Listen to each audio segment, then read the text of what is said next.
महिला व बालकल्याण विभागामार्फत अनेक कल्याणकारी नवीन योजना नेहमी घेऊन येत असतात। त्यापैकी एक म्हणजे सर्वसाधारण घटकातील महिलांना पिकोफॉल मशीन खरेदीसाठी अनुदान मिळणार असून यासाठी ऑफलाईन अर्ज सुरू झाले आहेत। मग यासाठी कागदपत्रे कोणती, पात्रता निकष काय, अर्ज कुठे मिळणार, कुठे जमा करायचा, ही सर्व माहिती आपण या व्हिडिओमध्ये पाहणार आहोत। मित्रांनो, तुम्हाला तुमच्या जिल्ह्याचा या योजनेसाठीचा फॉर्म हवा असेल तर हा व्हिडिओ सुरुवातीपासून शेवटपर्यंत पहा।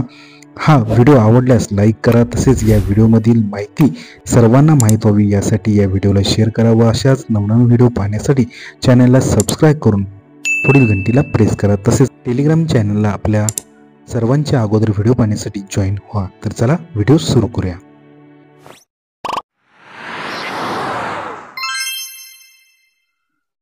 नमस्कार मित्रांनो, सर्वात प्रथम या योजनेची पात्रता आणि निकष नेमके काय, तर अर्जदार महिलेचे वय किमान 18 वर्ष पूर्ण असले पाहिजे। 2.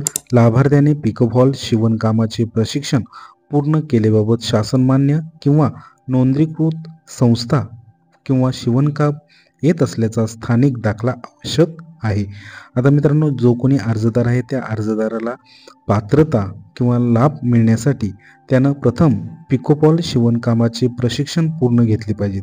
ते शासनमान्य किंवा नोंदणीकृत, जर समजा नोंदणीकृत किंवा शासनमान्य नसेल तर स्थानिक दाखला देखील आवश्यक आहे। 3. अर्जदार महिलेचा, आता स्थानिक दाखला कोण देणार, तर तुम्ही तुमच्या ग्रामपंचायतीच्या ग्रामसेवकाकडनं हा स्थानिक दाखला शिवणकामाचा घ्यायचा आहे। 3. अर्जदार महिलेच्या कुटुंबाचे सन 2023-24चे वार्षिक उत्पन्न 1,20,000 पर्यंत असलं पाहिजे अथवा महिला दारिद्र्य खालील कुटुंबातील सदस्य असली पाहिजे। 4. अर्जदार महिला कोल्हापूर जिल्ह्यातील ग्रामीण भागातील रहिवासी असली पाहिजे। 5. अर्जदार महिलेने यापूर्वी या योजनेचा लाभ घेतलेला नसावा। 6. अर्जदार महिलेच्या कुटुंबातील कुणीही व्यक्ती शासकीय निमशासकीय सेवेत नसावी। ही पात्रता तुमच्याकडे असेल तर तुम्ही या योजनेचा लाभ घेऊ शकता। आता या योजनेसाठी आवश्यक कागदपत्रे कोणती लागणार, तर पहिलं शिवणकाम प्रशिक्षण पूर्ण केल्यावरचा दाखला। आता तुम्ही जर शिवणकाम कोणत्याही शासन संस्थेत किंवा नोंदणीकृत संस्थेमध्ये शिवणकाम केलं नसेल किंवा प्रशिक्षण घेतलं नसेल तर ग्रामपंचायतीमधील ग्रामसेवकाचा स्थानिक दाखला तुम्ही घ्यायचा आहे। 2. अर्जदार महिला दारिद्र्यशील कुटुंबाची सदस्य असल्यास ग्रामसेवकाने दिलेला दाखला देखील चालू शकतो। 4. अर्जदार महिला दारिद्र्याखाली नसल्यास तहसीलदार तलाठी यांना मागील वर्षातील 23-24 1,20,000 पर्यंतचा उत्पन्नाचा दाखला असला पाहिजे। आता तुम्ही दारिद्र्याखाली नसेल तर तहसीलदार किंवा तलाठी यांचा उत्पन्नाचा दाखला चालेल। हा उत्पन्नाचा दाखला 1,20,000चा असला पाहिजे। 4. ग्रामसेवकाने अर्जदार महिलेस दिलेला रहिवासी दाखला अथवा स्वयंघोषणा पत्र ते देखील चालू शकतं।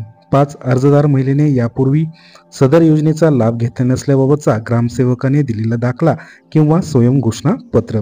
6. अर्जदार महिलेच्या कुटुंबातील सदस्य शासकीय निमशासकीय सेवेत नसल्याच्या ग्रामसेवकाने दिलेला दाखला अथवा स्वयंघोषणा पत्र चालू शकतं। 7. अर्जदार महिलेच्या आधार कार्डची सत्यप्रत आणि 8. अर्जदार महिलेचे बँक खाते पासबुकची सत्यप्रत। आता मित्रांनो, इथं तुम्हाला तुमच्या बँक खात्याला आधार लिंक असलं गरजेचं आहे। त्याचबरोबर तुमच्या आधार कार्डला मोबाईल नंबर तुमचा लिंक असणं गरजेचं आहे। ह्या गोष्टी तुमच्याकडे असेल किंवा ही कागदपत्रे तुमच्याकडे असेल तर तुम्हाला हा अर्ज करायचा आहे। आता हा अर्ज कुठला आहे, तर महिला बालकल्याण विभाग जिल्हा परिषद कोल्हापूर सर्वसाधारण गटातील महिलांना पिकोफॉल मशीन खरेदीकरिता अनुदान पुरवणे। अर्जाचा नमुना अशा पद्धतीनं दिलेला आहे।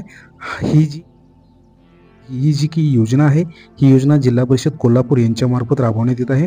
तर अर्जाचा नमुना असा दिलेला आहे। अर्जदाराची सर्वसाधारण माहिती, अर्जदाराचे महिलेचे संपूर्ण नाव, पत्रव्यवहाराचा संपूर्ण पत्ता, मोबाईल नंबर, अर्जदाराच्या महिलेचे दिनांक 1/4/24 रोजी जे काही वय होत असेल ते वय, अर्जदाराच्या महिलेचा जात प्रवर्ग, जो काही तुमचा हिंदू मराठा किंवा हिंदू ब्राह्मण किंवा हिंदू चांभार जी काही जात असेल ती जात तुम्हाला इथे लिहायची आहे। अर्जदार महिला दारिद्र्यशील कुटुंबाची सदस्य आहे का, असल्यास होय म्हणायचे, अन्यथा नाही म्हणायचं। अर्जदार महिलेच्या कुटुंबाचे सन 23-24चे एकूणचे वार्षिक उत्पन्न, तुमच्या कुटुंबाचे वार्षिक उत्पन्न तुम्हाला इथे लिहायचं। अर्जदार महिला कोल्हापूर जिल्ह्यातील ग्रामीण भागातील रहिवासी आहे का, असल्यास होय किंवा नसल्यास नाही म्हणायचं आहे। आता शहरी भागातील जी काही महिला असेल त्या महिला या योजनेसाठी अर्ज करू शकत नाही।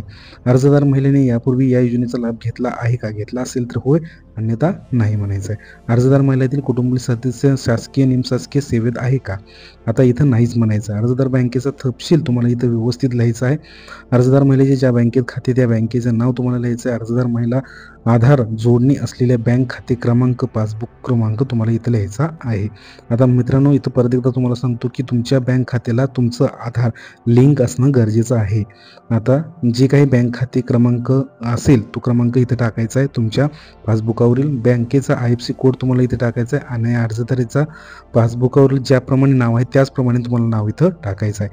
त्यानंतर हे पत्रिकापत्र आहे, इथं दिनांक टाकायचं आहे, तुमचं स्थळ गावाचं नाव टाकायचं आहे, अर्जदार जो कोणी असेल त्याचं नाव आणि स्वाक्षरी करायचं आहे. त्याच्यानंतर खाली तुम्हाला जिल्हा परिषद सदस्यांची शिफारस घ्यायची आहे. याद्वारे प्रमाणित करण्यात येते की सदर लाभार्थी माझ्या मतदारसंघातील असून त्यांना महिला व बालकल्याण विभागाकडून देण्यात येणारा लाभ मिळण्यासाठी माझी शिफारस आहे. दिनांक, स्थळ, त्यांची स्वाक्षरी आणि नाव इथे टाकायचं आहे. त्याच्यानंतर खाली यायचं आहे. खाली आल्यानंतर तुम्हाला जी काही कागदपत्र तुम्ही जोडणार आहेत ती जोडली असेल तर जोडला असं म्हणायचं आहे.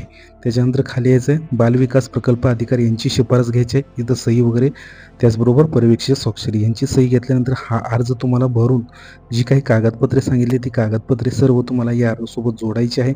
जोडल्यानंतर हा फॉर्म तुम्हाला जिल्हा परिषद मधील महिला व बालकल्याण विभाग जे आहे त्या विभागामध्ये तुम्हाला हा अर्ज द्यायचा आहे.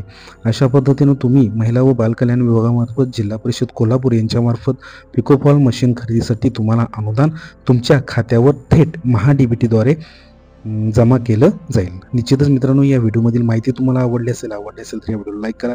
तसेच हा व्हिडिओ पाहताना तुमच्या मनामध्ये काही शंका किंवा प्रश्न किंवा अडचण असल्यास तुम्ही मला कमेंट बॉक्समध्ये कमेंट करा. आता मित्रांनो, तुम्हाला तुमच्या योजनेचा तुम्हाला तुमच्या जिल्ह्यातील योजनेचा हा फॉर्म पाहिजे असेल तर तुम्ही तुमच्या जी काही जिल्हा परिषदची वेबसाईट आहे त्या वेबसाईटवर जाऊन तुम्हाला हा अर्ज मिळू शकतो. निश्चितच मित्रांनो, आपण नवीन व्हिडिओमध्ये पुन्हा एकदा भेटूया. तोपर्यंत धन्यवाद. जय हिंद, जय महाराष्ट्र.